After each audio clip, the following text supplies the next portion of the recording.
Yes. Okay, I'm back. No, I'm not going to give any kind of explanation for for the disappearance. I was off. I was off. There we go. So I guess I did give an explanation for the okay, whatever. Continuing. My favorite Doctor is the Eighth Doctor. Now that's weird, isn't it? Some of you are gonna be like, I thought it went 7-9. Nah, nah, nah, nah, nah. There is an eighth in the middle there. He, in actual screen presence, he accounts for one movie, which is 87 minutes or something, and 10 minutes of TV. So that means he exists on screen for an hour and a half. Yeah, he must make a hell of an impression, you're thinking. He does. However, that's not why he's my favorite. He's my favorite because of the Big Finish audios. Big Finish is a big, scary company with fucking millions of audios at this point for Doctor Who and a few other things that no one gives a fuck about, like Dracula or some shit like that. And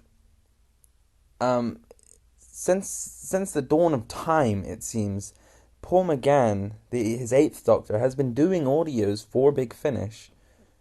You know, and because he doesn't have a TV series, these audios just play out like a TV series. He's got seasons, he's got story arcs. These play out like a normal season of Doctor Who, except in audio, and it's awesome. And he's great. His Doctor is dark and chilling and cold and distant, but also kind and caring. And more contradicting things. He's just been the Doctor for so long that he kind of is everything the Doctor can be. Obviously, he's got more established things. Like in the beginning, his Doctor's more established as optimistic and hopeful and daring and brave, and then later on he becomes more of a raw intelligence kind of Doctor. But these things do bleed into each other. Like, these don't just come out of nowhere. They do fold from one another, you know? But anyway, I'm going to start a retrospective series which looks back at each of his seasons and breaks them down. I'm going to be doing it season by season, which is like block of releases after block of release, although you will see the seasons are pretty clearly you'll see that the seasons are pretty clearly defined. So yeah, the first block, you could say, is Storm Warning, Sword of Orion, Stones of Venice, and Minuet in Heaven.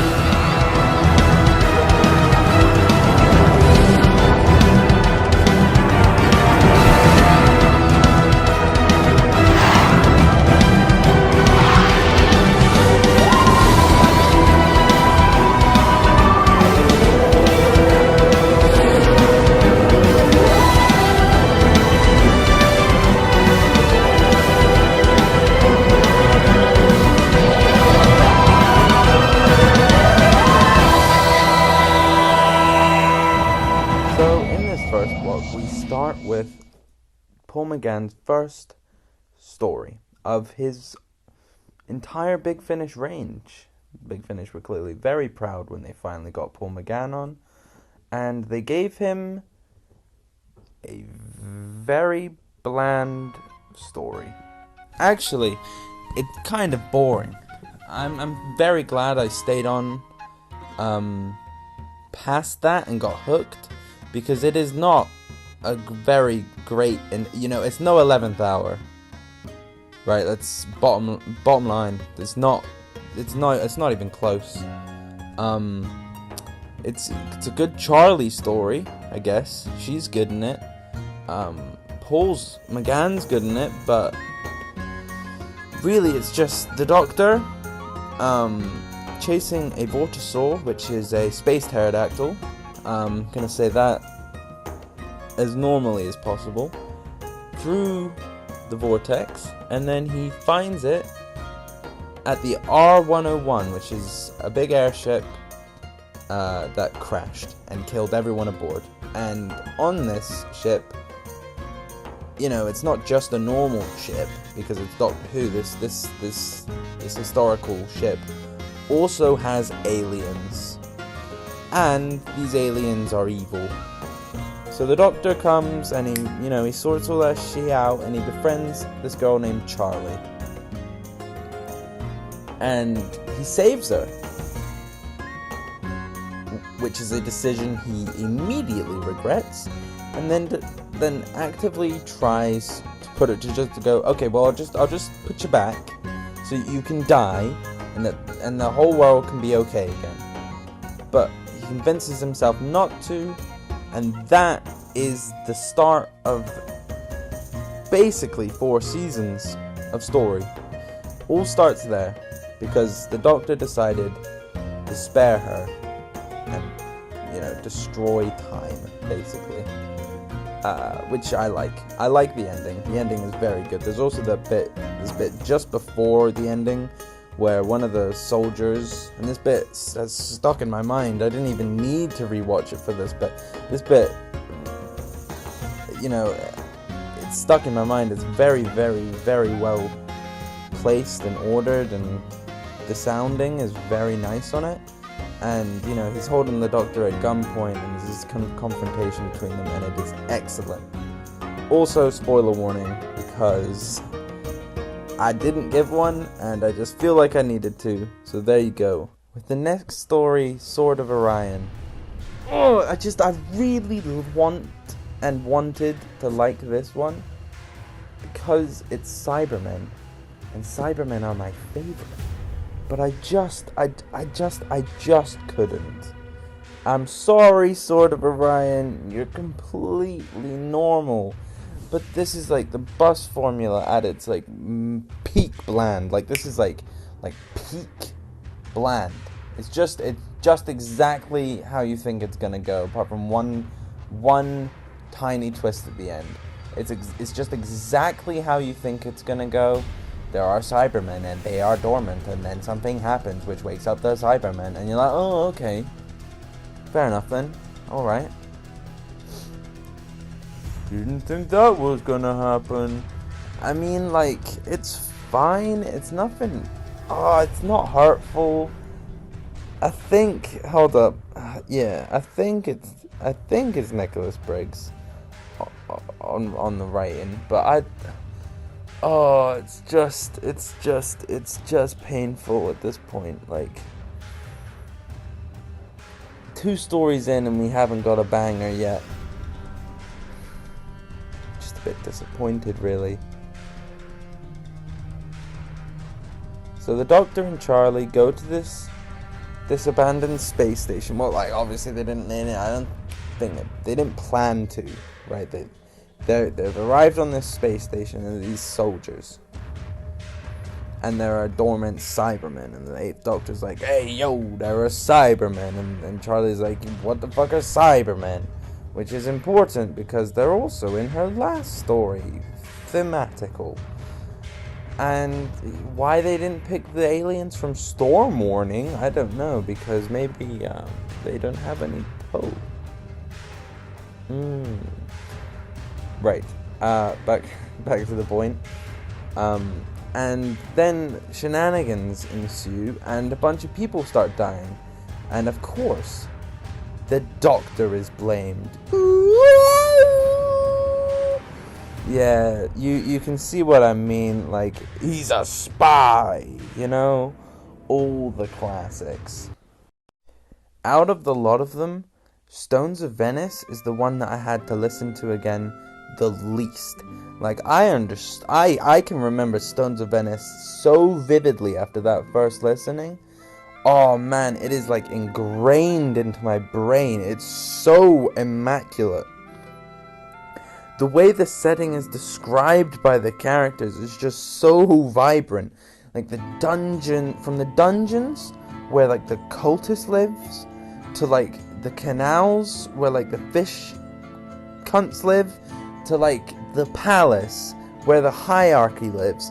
Oh, it's just immaculate. Like there's this one bit where the Doctor is on the canal going to the palace, and like there's these party going on, and the way it's like envisioned is like with all these lights shining on the canal and stuff, with the Doctor standing on the boat going to save Charlie. Oh man, it is gorgeous. And the thing is that it's a historical set in the future, so obviously it's not happened yet. But the idea is Venice is sinking and everyone's just chill with it, except from a couple of people which are starting to spark some revolutions. And there's cultists. Oh man, it's so cool. It's like Game of Thrones took crack and then had a Doctor Who adventure in it. If I was going, I wish that this was the introductory one. This is so mesmerizing, there's hardly even aliens in it. It's almost a pure historical. It isn't. There is one a lot later down the line, but this is the closest that we come to in this set, and it is the best one, hands down, no question. Honestly, the cliffhangers in this are just excellent. The fact that there are 4 cliffhangers a story can get a little bit tedious, you know, with like Sword of Orion they resorted to the execute him now type cliffhanger. This one is engaging. Every cliffhanger just evolves the story so far. Oh man, I've been wanting to gush about this one to someone so much, but you know, Doctor Who in Venice doesn't have the biggest back history, you know, it doesn't have the greatest track record either, and just this one is so good. Oh man, the ending as well. Paul McGann got some really good speeches in this one, which helped to clearly define what they were going with the 8th Doctor. And then we come to one of my least favorite audios of all time. I've listened to a metric fuck ton at this point, and this one still rubs me off the wrong way. So as you can see, season 1 of Paul McGann's Adventures isn't great. They're clearly still trying to get their footing, and that's why I still stuck with it, because I knew it had to get better. And at the time, I liked some of these stories, like Sword of Orion or Storm Warning, and definitely Stones of Venice. But I knew, from my heart of hearts, I knew this one was bullshit. Minuet in Hell. Oh fuck! What a disaster! It's like smut for your ears. It's nasty. It's vulgar. It's like you turned on the hub with your eyes closed. It's nasty. Right, let's get that out of the way first off. Second off, the Doctor has amnesia. Bang, straight up. Don't wonder if I'll see that again. Minuet in Hell can be described as if, instead of Game of Thrones, like last time taking crack, a Slipknot video took crack, and the Doctor landed in it. The Brigadier's in this one. Like, how are you gonna have the Brigadier and Charlie basically getting sexually assaulted in the same story? Like, it's just nasty, and the big rape demon really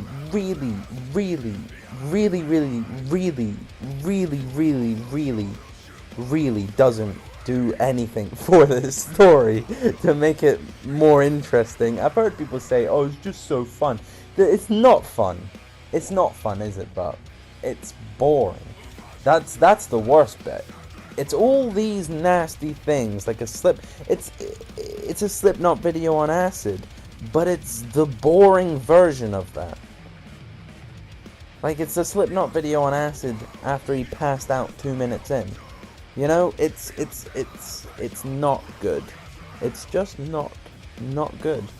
And I like, okay. I do like the bit with the Doctor. I can appreciate his amnesia here because it was a trendsetter, apparently. I like the bit with the Doctor where he's trying to convince the other guy that he's the Doctor, even though the other guy is doing such a convincing job. Obviously, we'll learn out why later on, and the Brigadier obviously doesn't recognize the Doctor, which doesn't help. But we do learn all of these things later on, and the Doctor gets a heart-to-heart with the Brigadier, which is nice. Obviously, knowing that he's now dead. I feel like you're not even allowed to mention the fact he's dead. You know what, I'm gonna stop saying it now. But, yeah, it is nice. But it's just at the end of a story with a gentleman's club in it and a sex demon.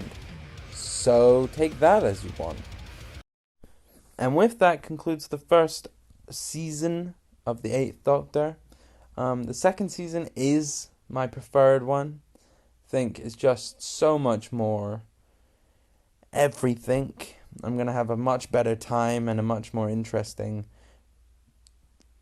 listen to these stories because I actually like them. I'll actually be able to make it the whole way through. I have made it through every single story I'm talking about, just not on the second attempt. Minuet and Hal didn't make it all the way through on the second attempt. It's fine, I knew what happened. And Sword of Orion, I didn't quite make it all the way through, but it didn't fucking matter. I knew what happened, obviously, because I've seen Doctor Who, and I know what a bus formula is, so I knew what I was in for since I'd already listened to it before. I enjoyed Stones of Venice, though. So, I hope you enjoyed this new kind of thing. You probably aren't listening if you haven't got an interest in Big Finish. If you have, check it out. Definitely check out Stones of Venice. That's all I can say. Definitely check out that one. Fuck the rest of them if you want. The Cybermen are cool. They sound kind of fucked, but they're cool. But yeah, Stones of Venice, defos, 100% go for it.